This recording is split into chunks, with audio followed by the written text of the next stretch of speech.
Hindi ko po sinasabi na i-give up natin. I am only trying to reinforce the argument na hindi at imposible nating gawin. Sapagkat atin yung teritoryo, pero sa tubig, hindi po natin pwedeng itagos yung mga baselines dahil magkakasala tayo at lalabag po tayo sa UNCLOS mismo. Ang dami po ngayong mga gumagawa ng kung ano-anong salita.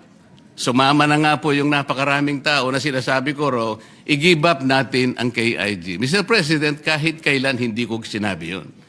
Teritoryo po yun, land features po yun, hindi sakop po ng arbitral tribunal. Ang sinasakop lang po ng tribunal, yung tubig po. Kaya lang magkaintindihan tayo. Hindi ko sinasabing hindi atin yon.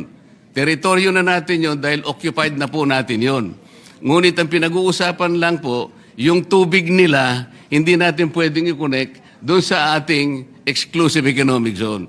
Kasalanan po yun. Mali po yun. Kaya yung nagsasabi po na, ayun po, dahil ina-advocate ko rin po na i-give up natin. Saan naman po kayo nakakita ng ganun, Mr. President?